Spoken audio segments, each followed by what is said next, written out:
So there I was, Jake Morrison, minding my own damn business in the middle of nowhere space, hauling a shipment of Synthi beef to the Outer Rim colonies. Just another Tuesday in my glamorous life as a freelance cargo hauler. The pay was decent, the company was non-existent, and my biggest worry was whether my coffee maker would survive another hyperspace jump without exploding. Simple times. Then my proximity alarm started screaming like a banshee with its tail caught in a warp drive. Aria, what's got the sensors in a twist? I called out to my ship's AI, because talking to yourself in space is totally normal and not at all a sign of impending madness. 3 Vexstar battlecruisers approaching fast, Jake. And before you ask, no, they're not here for the Synthi beef. Vexstar are strict carnivores who prefer their meat still screaming. Fantastic. The Vexstar are basically what you'd get if you crossed a Komodo dragon with a professional wrestler and gave the result anger management issues. 8 feet tall, covered in scales that could deflect small arms fire, and equipped with teeth that could open cans and probably bank vaults. They're the kind of species that makes humans look like particularly fragile houseplants. Jake Morrison, came a voice over the comm that sounded like gravel being processed through a wood chipper. We are coming aboard. Do not resist. Do not resist. What was I going to do? Throw my coffee mug at them? Sure thing. Mikasa is Sukasa and all that. Just try not to eat me. Okay? The docking clamps engaged with all the subtlety of a meteor impact, and within minutes my cargo bay was full of very large, very agitated lizard people. The leader, who I assume was the one who'd called me, stepped forward. She was carrying what looked like a squirming duffel bag that was making concerning chittering noises. Human, she said, and I could practically hear the capital H in her voice. We have heard of your species' unusual talents. My talents? Lady, I can make instant ramen without burning down the kitchen, and I know all the words to Bohemian Rhapsody. I'm not sure that qualifies as talent so much as basic survival skills and questionable taste in music. She ignored my witty banter, which honestly was pretty rude. We have urgent business. Planetary crisis. Cannot delay. You will care for our young. And with that, she dumped the chittering bag at my feet, along with 5 other similar bags that her companions had been carrying. The bags immediately started moving around like they contained very angry cats. Very angry cats with claws and teeth, and probably a grudge against the universe. Whoa, hold up there, Godzilla. I think there's been a misunderstanding. I'm not a babysitter. I'm a cargo hauler. I transport things, not whatever's in these bags that's trying to eat its way out. You are human, she stated, like that explained everything. Humans are good with young. Galaxy knows this. We return in 7 solar cycles.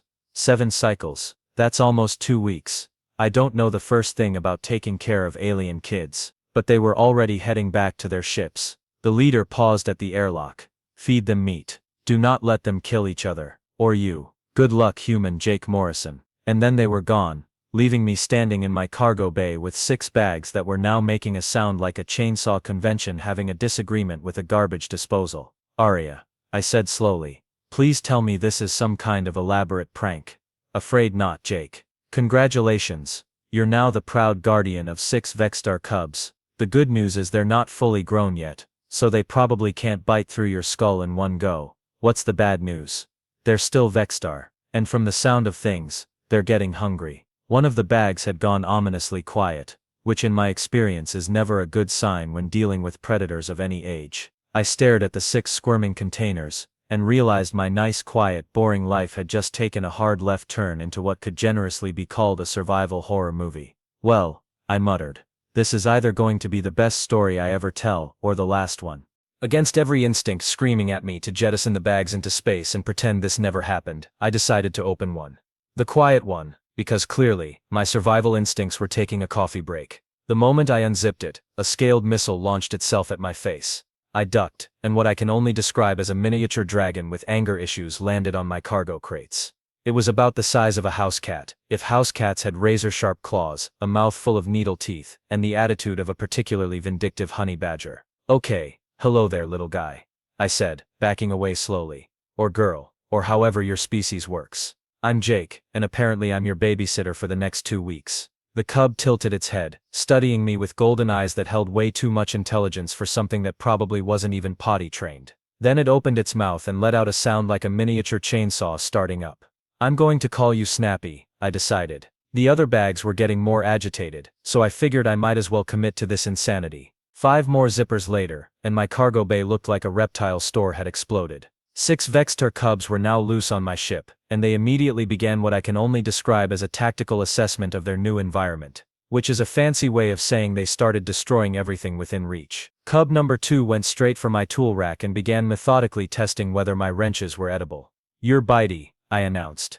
"Original, I know, but when you're potentially about to be eaten by baby dinosaurs, creativity takes a backseat to basic survival." The third cub, smaller than the others, just sat in the corner and watched everything with those unsettling golden eyes. The strong, silent type. Chompers, I decided, because something told me still waters run deep, and probably very, very bitey. Cub 4 was apparently powered by some kind of perpetual motion machine, bouncing off walls, crates, and my rapidly diminishing sanity. Scratchy, because you're making me want to scratch my eyes out. The fifth one was making a sound that could generously be called giggling, if giggles usually made people think of horror movie soundtracks. Giggles. Perfect. And the last one was definitely not the smallest, despite being the last out of the bag. This one was easily twice the size of the others, and was currently investigating whether my spare parts cabinet could be opened by applied force. Spoiler alert, it could. "And you're tiny," I said weakly, watching Tiny casually bend a steel support beam while investigating what was behind it. "Jake," Oria's voice cut through the sound of my ship being systematically dismantled, "your life support systems are showing some concerning readings." Define concerning. "Well, your atmospheric recycler just gained 6 new biological signatures, your power consumption has increased by 30% due to enhanced climate control needs, and something just chewed through your backup communications array." I looked around and spotted Bitey with cable fragments hanging from his mouth like technological spaghetti. "Bitey, no, bad predator. We don't eat the communications equipment." Bitey looked at me, tilted his head in a way that somehow managed to be both cute and terrifying, and then deliberately bit through another cable while maintaining eye contact. It was a power move that would have made a mob boss proud. "Oria, how exactly am I supposed to keep them from destroying the ship?" Well, traditional parenting usually involves setting boundaries, establishing routines, and providing adequate stimulation for developing minds. These aren't human children, Oria. These are baby apex predators with claws that can cut through steel and apparently no concept of personal property. Then I suggest you figure it out quickly, because Scratchy just discovered your food stores, and I don't think Synthy beef is going to cut it for growing carnivores. I turned to see Scratchy had indeed found my emergency rations and was currently making a face that suggested Synthy beef ranks somewhere between cardboard and actual cardboard on the Vexter pallet scale. "Right," I said, watching my carefully ordered life dissolve into chaos around me. "How hard can babysitting be?" Famous last words, as they say in the business. 20 minutes later, I had my answer. Babysitting apex predator cubs is roughly equivalent to juggling chainsaws while riding a unicycle through a minefield, during an earthquake, while being attacked by angry wasps. My first brilliant strategy was containment. I figured if I could just get them into the secondary cargo hold, I could seal it off and deal with them one at a time. This plan lasted exactly as long as it took Tiny to casually punch a hole through the bulkhead door I'd just locked. "Okay, plan B," I muttered, stepping over the twisted remains of what used to be a perfectly good airlock seal. Plan B was distraction. I threw some spare parts around, hoping they'd focus on investigating those instead of my increasingly expensive ship components. This worked for about 3 seconds, until Snappy figured out that the moving human was way more interesting than some static metal chunks. Plan C was negotiation. Yes, I tried to reason with baby dinosaurs. Don't judge me. I was running out of options. "Look, kids," I said, as 6 pairs of golden eyes stared at me with unsettling focus, "we need to establish some ground rules here. This is my ship, and some of these things are important for keeping us all alive in the cold vacuum of space." Giggles made that horrifying giggling sound, which I was beginning to suspect was actually laughter at my expense. Piety demonstrated his understanding of my speech by immediately chomping down on the nearest life support monitor. "Aria, I need backup strategies here. What do human parents do when their kids won't listen?" Well, timeout is popular. Also bribery, and in extreme cases they call grandparents. I don't think Vexter grandparents are going to be particularly helpful right now, and I'm pretty sure putting apex predators in timeout just makes them angry. Then perhaps you should consider why the adult Vexter thought you specifically could handle this situation. That stopped me cold. "What do you mean?" "Jake, they didn't just dump their children with the first human they found. They specifically asked for you by name. That suggests they know something about your background that makes you qualified for this job." I thought about that while watching Scratchy attempt to climb the walls. Literally. Those claws weren't just for show. My background. Aria. I'm a cargo hauler. My qualifications include a commercial pilot's license and an encyclopedic knowledge of truck stop coffee, and 6 younger siblings back on Earth. Oh, right, I'd kind of blocked out my childhood, but now that Aria mentioned it, growing up as the oldest of 7 kids in rural Montana had been like running a small military operation. Mom and Dad were always working the ranch, which meant I was basically a full-time babysitter from age 12 onward. That's different, Aria. Those were human children. These are literal baby monsters. Are they though? Look at them, Jake. Really look. I paused in my panic and actually observed the cubs. Snappy was still watching me, but there was something almost curious about the way she tilted her head.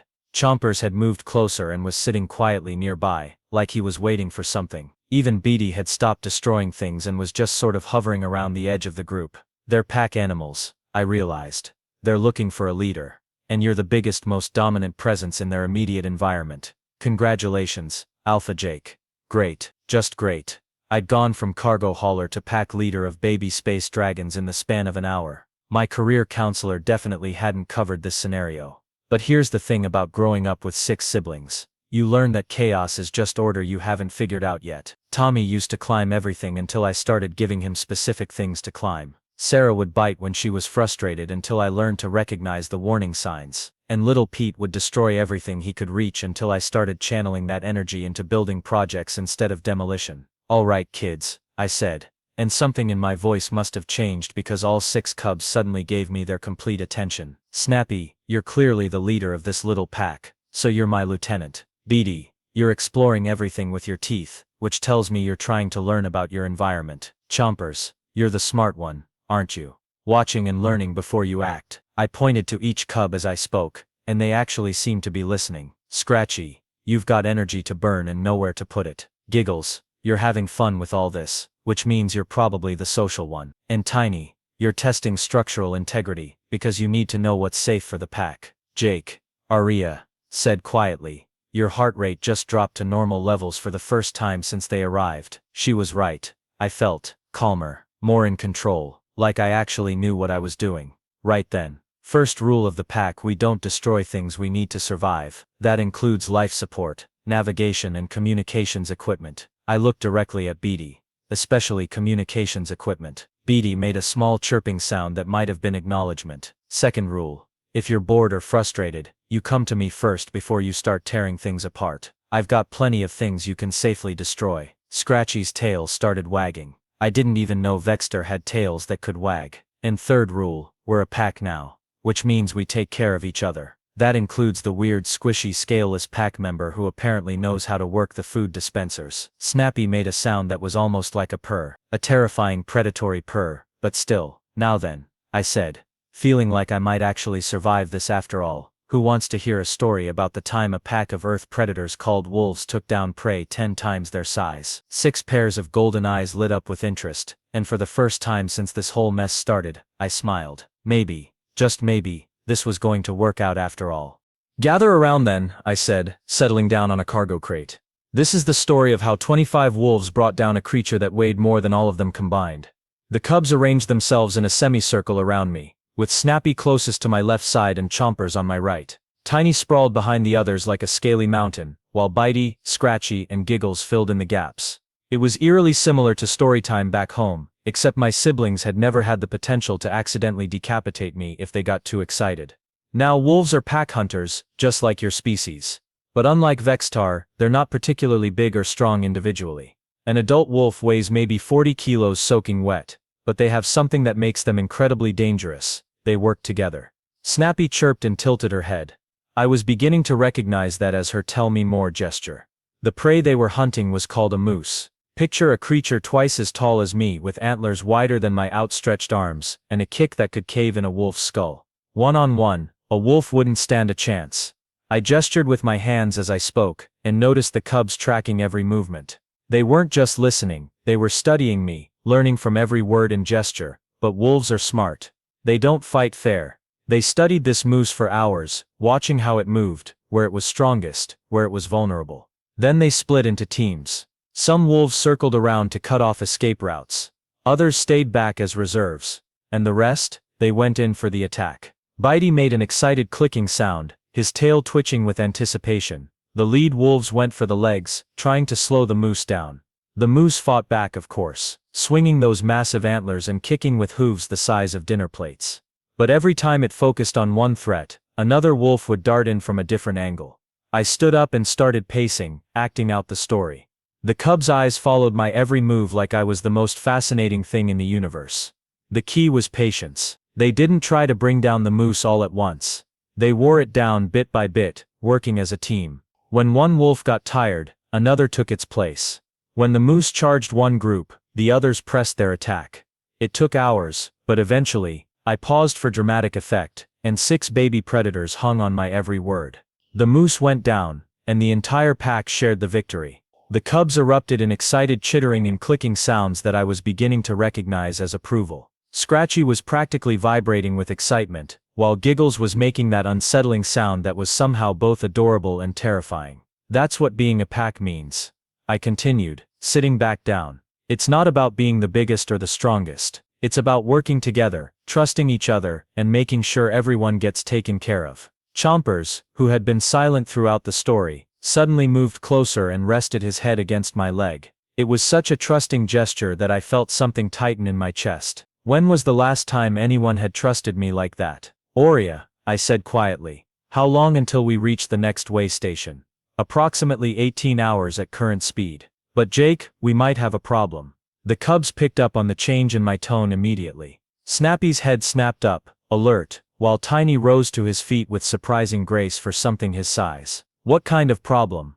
Life support is functioning, but barely. The cubs' metabolic requirements are higher than I initially calculated. We're going to need to reduce power consumption somewhere, or we'll start running low on breathable air. I looked around at the cubs, who were now all watching me with those unsettling golden eyes. They couldn't understand Aurea's words, but they could sense the tension in the air. Can we shut down non-essential systems? Already done. The problem is that 6 growing Vextar cubs consume oxygen at roughly the same rate as 12 adult humans. We're not going to suffocate, but it's going to get uncomfortable. Great. Not only was I responsible for keeping these cubs alive, but now I had to figure out how to do it with limited resources. It was like being back home during the winter when the heating bills got too high and Dad would make us all sleep in the living room to conserve energy. But then I looked at the cubs again, and something clicked. They weren't just passengers on my ship anymore. They were my pack, and packs took care of each other. All right, kids, I said, standing up. We've got a problem, and we're going to solve it together. Aurea, what's the most power-intensive system we can't shut down? Environmental processing. It's working overtime to scrub the air and maintain proper humidity levels. And what would help reduce the load? Lower activity levels would reduce oxygen consumption and heat generation. But Jake, you can't exactly ask them to hibernate. I grinned. No, but I can ask them to help. I turned to face the cubs. Pack meeting. We've got a challenge. The cubs immediately gave me their full attention. It was remarkable how quickly they'd adapted to following my lead. Our den, I gestured around the cargo bay, is having trouble keeping enough good air for all of us. We need to work together to fix this. Tiny, you're the strongest. Can you help me move some of these cargo containers to create better air circulation? Tiny rumbled what I was learning to recognize as agreement, and moved toward the nearest container. With his help we could rearrange the cargo bay to create better airflow patterns. Scratchy, you're fast and agile. I need you to check all the air vents and make sure nothing's blocking them. But carefully, we don't want to damage them. Scratchy chirped excitedly and immediately scrambled up the nearest wall toward the ceiling vents. Bitey, you're good at finding weak points. Help me identify any places where air might be leaking out. For the next 2 hours, we worked together. The cubs threw themselves into the task with the same enthusiasm they'd shown for destroying my ship, except now they were helping fix it. Snappy coordinated the others when I was busy with repairs. Chompers watched everything and pointed out problems I missed. Even Giggles contributed by somehow keeping everyone's spirits up with that disturbing but oddly encouraging giggling. Jake, Aurea said finally. I'm showing improved air circulation efficiency by 23%. Environmental systems are no longer running at maximum capacity. I sat down heavily on a cargo container, suddenly exhausted. The cubs immediately clustered around me, with Snappy and Chompers flanking me like bodyguards while the others settled nearby. "Good work, pack," I said, and meant it. "We did that together." Tiny rumbled contentedly, a sound like distant thunder. Scratchy curled up in a ball near my feet, finally still for the first time since I'd met him. Even Bitey had stopped trying to eat everything and was instead grooming his claws with what looked like satisfaction. As I sat there, surrounded by 6 deadly predators who had somehow become my responsibility and maybe even my family, I realized something had fundamentally changed. These weren't just alien kids I was babysitting anymore. They were my pack, and I was theirs. And for the first time since this whole mess started, that didn't terrify me. It felt right. Aurea, how much longer until their parents get back? 12 more days, Jake. I looked down at Chompers, who had fallen asleep with his head on my lap, and smiled. "You know what? I think we're going to be just fine." I should have known better than to tempt fate like that. In space, as in life, the moment you start feeling comfortable is exactly when the universe decides to remind you that it has a twisted sense of humor and an unlimited supply of creative ways to ruin your day. The proximity alarms went off 6 hours later, jolting all of us awake. The cubs had been napping in a pile around my chair like the world's most dangerous collection of stuffed animals, but they came alert, instantly, golden eyes snapping open and scanning for threats. "Aria, what have we got?" "3 vessels approaching fast. Configuration suggests pirates, Jake. They're not responding to standard identification requests, and they're jamming our long-range communications." "Perfect, space pirates." Because babysitting baby dragons wasn't challenging enough without adding armed criminals to the mix. "Can we outrun them?" "Negative. They're flying interceptors, and we're hauling cargo. They'll overtake us in 12 minutes. The cubs were picking up on my tension, moving restlessly around the cargo bay. Snappy positioned herself between me and the airlock, while Tiny rose to his full height and let out a low rumble that made the deck plates vibrate. "Jake," Aria continued. "Based on their approach pattern and jamming frequency, these are Corbin raiders. They're known for taking hostages and selling exotic species on the black market." My blood ran cold. Exotic species like Vextar cubs. Exactly like Vextar cubs. A single juvenile Vextar sells for more credits than most people see in a lifetime. I looked at my pack, these 6 incredible creatures who had trusted me, followed me, worked with me. The thought of them ending up in cages, sold to collectors or fighting rings, made something savage and protective rise up in my chest. "Not happening," I said firmly. The docking clamps engaged with a metallic screech that echoed through my ship. Heavy footsteps rang against the hull as the pirates made their way to my airlock. "All right, kids," I said quietly. "Remember the wolf story. Sometimes the pack has to protect its territory." The cubs spread out around the cargo bay without me having to tell them, taking positions behind cover with an instinctive understanding of tactics that would have made a military instructor proud. Snappy crouched behind a cargo container near the airlock, while Chompers melted into the shadows by the environmental controls. Bitey and Scratchy found perches on opposite sides of the room that would let them attack from above. Giggles positioned herself near the emergency supplies, and Tiny placed himself directly behind me like a scaly mountain of protective fury. The airlock cycled open, and 3 figures in mismatched combat armor swaggered into my cargo bay. They were armed with energy weapons and had the cocky confidence of predators who thought they were at the top of the food chain. "Well, well," said the leader. A scarred human with more cybernetic implants than original parts. "Jake Morrison. We've been looking for you. Sorry to disappoint, but I'm not taking visitors today. You might want to try the next ship over."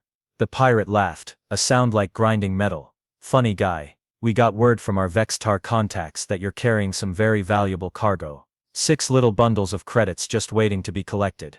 The second pirate, some kind of insectoid alien with too many arms, clicked his mandibles together. "Boss says we take the human alive too. Apparently he's got a reputation now." The human cub whisperer could be useful, so my reputation was already spreading. Fantastic. I'd gone from anonymous cargo hauler to galactic celebrity, and it was about to get me and my pack killed. "Here's how this is going to work," the leader continued, raising his weapon. "You're going to hand over those cubs nice and peaceful like, and we might let you keep enough limbs to pilot us to the nearest market." I felt Tiny tense behind me, heard the soft sound of claws extending from the shadows where the other cubs were hidden. They were waiting for my signal, trusting me to know when to act. "You know," I said conversationally. "I've got a better idea." "Oh yeah, what's that?" I smiled. And it wasn't a nice smile. "How about you get the hell off my ship before you find out why even apex predators trust me with their young." The leader's laugh cut off abruptly as Snappy rose up behind him like a scaled nightmare. She didn't attack, not yet, but the soft sound of her claws scraping against the deck plating was unmistakable. All three pirates spun around, weapons raised, just in time to see Chompers drop from the ceiling vent he'd somehow climbed into. He landed silently behind the insectoid, close enough that his breath fogged the alien's environmental suit. "What the hell?" the third pirate, another human, started to say, but his words died as Scratchy and Bitey revealed themselves on either side of the group, golden eyes gleaming in the dim light. Giggles chose that moment to make her signature sound, that horrifying giggle echoing from the shadows. All three pirates jerked their weapons toward the sound, but she was already gone, invisible in the maze of cargo containers. And then Tiny stepped out from behind me. The effect was immediate and profound. Three armed, experienced pirates suddenly found themselves surrounded by 6 juvenile apex predators, and their bravado evaporated like atmosphere through a hull breach. "Oh spit," whispered the leader, which showed admirable restraint considering the circumstances. "Here's the thing about pack hunters," I said, stepping forward. "They don't just work together, they communicate. And right now my pack is telling me that you three represent a threat to our territory and our family." I began to pace, just like I had during story time, and the cubs moved with me, maintaining their positions around the pirates like a living cage. Now, I could give them the signal to attack. Vextar cubs might be young, but they're still Vextar. Those claws can cut through your armor like tissue paper, and those teeth can bite through reinforced steel. The insectoid pirate made a chittering sound that might have been fear. His weapon was shaking in his multiple hands. "But I'm not going to do that," I continued. "You know why? Because I'm not just their pack leader, I'm their teacher. And the lesson for today is about mercy." I stopped pacing and looked directly at the lead pirate. "You came here to take my family and sell them.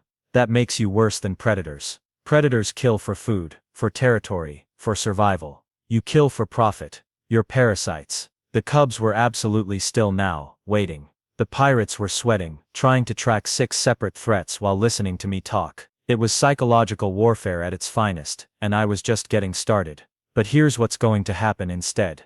You're going to walk back to your ships, very slowly, very carefully. You're going to spread the word that Jake Morrison and his pack are off limits. And in return, I won't let my family teach you why the Vextar are considered the apex predators of 3 different star systems." "You're bluffing," the leader said, but his voice cracked on the words. I smiled again, and this time I let some of that savage protectiveness show in my expression. "Snappy, demonstration." Snappy moved so fast she was barely a blur. 1 second she was 5 meters away from the nearest pirate. The next she was beside him, and his weapon was in 3 pieces on the deck, cut through by claws that had moved too quickly for the human eye to follow. The pirate stared at the remains of his gun, then at Snappy, who had already returned to her position without making a sound. "That was her being gentle," I said. "Would you like to see what happens when she's not?" The answer was a unanimous and immediate no. "Smart choice. Now, as I was saying, you're going to leave. But first you're going to transfer half your ship's energy cells to my cargo hold, as payment for the inconvenience of being boarded by idiots."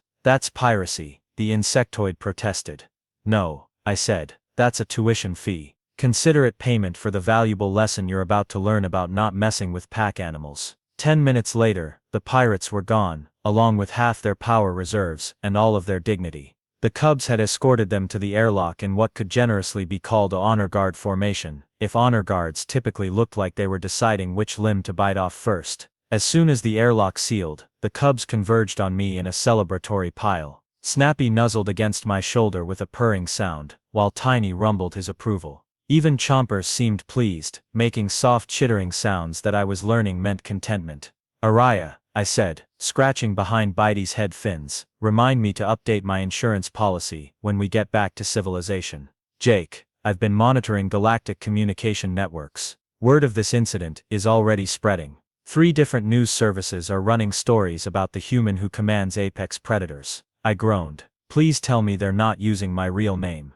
"They're using your real name. Also your ship's registration, your employment history, and someone apparently tracked down your elementary school graduation photo." Perfect. I'd gone from anonymous cargo hauler to galactic celebrity to living legend in the span of 2 weeks. At this rate, I'd probably have my own reality show by the time the cubs' parents got back. But as I sat there, surrounded by my pack, feeling the warm weight of Chompers settled against my side and listening to the contented sounds of the others, I realized something important. I didn't care about the fame or the attention. or the fact that my quiet life was probably over forever. These cubs had become my family, and I'd do whatever it took to protect them. Araya, how much longer, until the parents return? 5 more days, Jake. I looked around at my pack, these incredible creatures who had turned my life upside down in the best possible way, and smiled.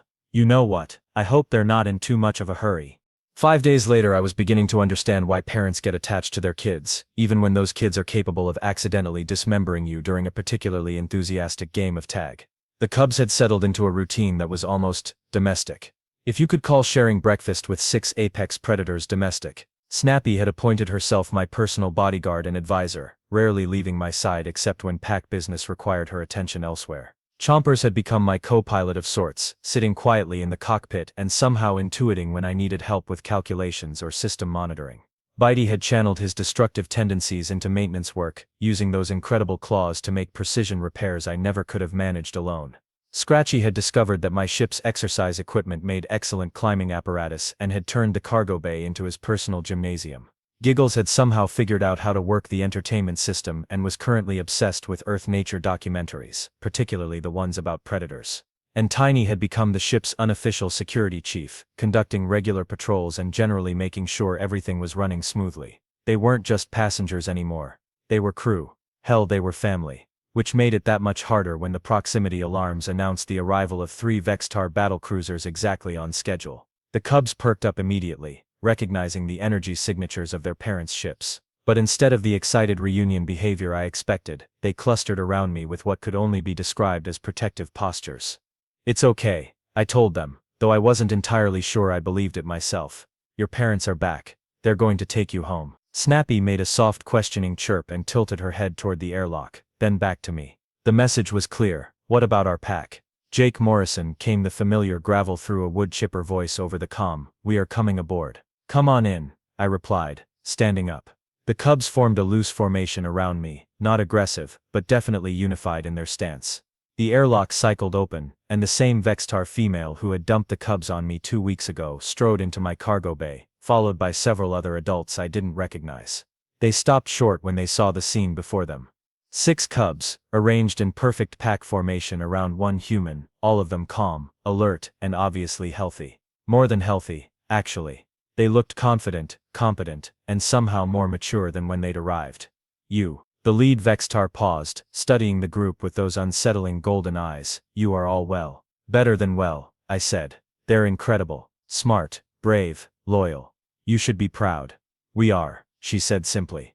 But we are also confused. Our young ones do not typically bond so completely with other species. Yet the reports we have received. Reports. A second Vextar stepped forward, this one wearing what looked like official insignia. Jake Morrison, you have become something of a legend in the past 2 weeks. The incident with the Corbin Raiders has been broadcast across 17 star systems. The footage of you and our cubs working together to defend your ship has been viewed over 2 billion times. Footage. I looked at Arya's camera array.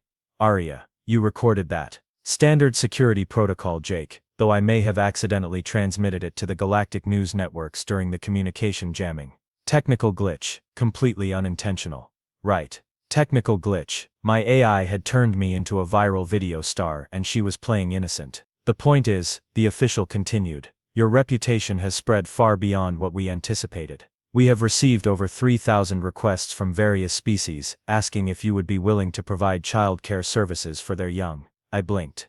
3,000. The Zentharai want you to teach their hatchlings about pack tactics. The Morphic Council has offered you a permanent position as Youth Development Specialist, and the Galactic Pediatric Association wants to award you their highest honor for interspecies child care excellence. This was getting out of hand. I looked down at the cubs, who were listening to this conversation with obvious intelligence and growing amusement. Giggles was making that signature sound that meant she found something particularly entertaining. I appreciate the offers, I said carefully, but I'm just a cargo hauler who got lucky. These cubs are special. They made this work, not me. The lead Vextar stepped closer, and I noticed that all 6 cubs tensed slightly, moving almost imperceptibly to better defensive positions. They weren't threatening their parent, but they were making it clear that their primary loyalty now lay elsewhere. You do not understand, she said softly. In our species, cubs do not typically survive their first separation from the pack. The mortality rate for young Vextar placed in temporary care is nearly 60%.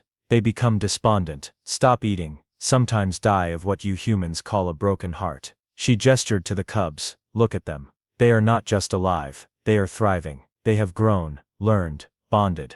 They have become a new kind of pack, one that includes a being from another species entirely. This is unprecedented in our history. I felt a warm glow of pride, followed immediately by a stab of loss. They were going home. My pack was being broken up, and there wasn't anything I could do about it. However, the official Vextar continued, there is another option. What kind of option? The cubs are old enough to choose their own path. In our culture, once a young Vextar has proven themselves capable of independent survival and pack formation, they may decide whether to return to their birth pack or establish a new one. I looked at the cubs, who were now looking at me with an intensity that was both flattering and terrifying. Are you saying?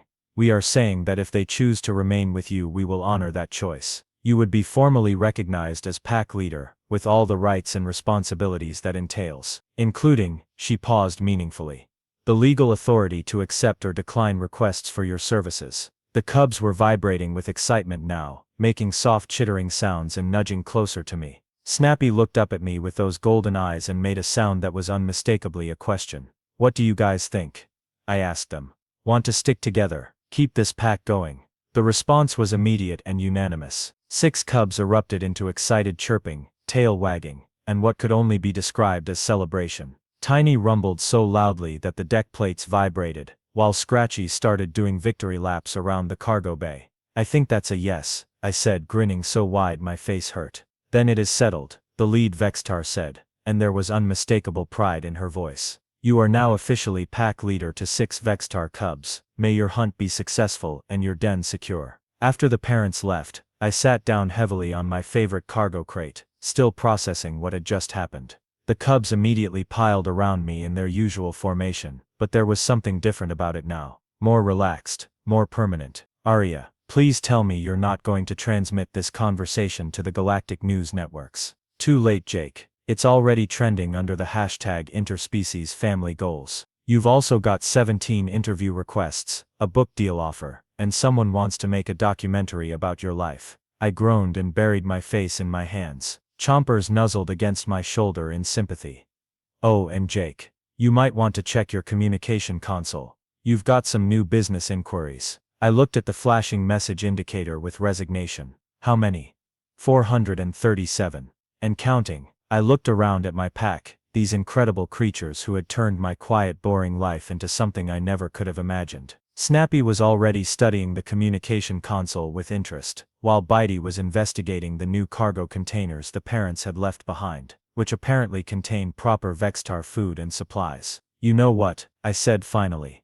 I think we're going to need a bigger ship. Giggles made her signature sound, and for the first time I realized it really was laughter. She was laughing at the absurdity of our situation, at the cosmic joke that had turned a simple cargo run into a life-changing adventure. And you know what? I started laughing too. 3 months later, I was piloting a custom-built ship designed specifically for interspecies childcare, with my 6 cubs serving as my crew. We'd just finished our 3rd successful assignment, helping a group of crystalline entities learn how to socialize their young, and we're heading to our next job, teaching pack dynamics to a species of sentient plants. My business cards, professionally printed and everything, read Morrison's Interspecies Family Services. No species too dangerous, no challenge too complex. And in smaller print at the bottom, formerly, Jake Morrison, cargo hauler. Still not sure how this happened. The cubs loved the cards, especially the part where I'd had to list all 6 of them as co-directors of operations, after they'd made it clear that this was a pack business, not a sole proprietorship.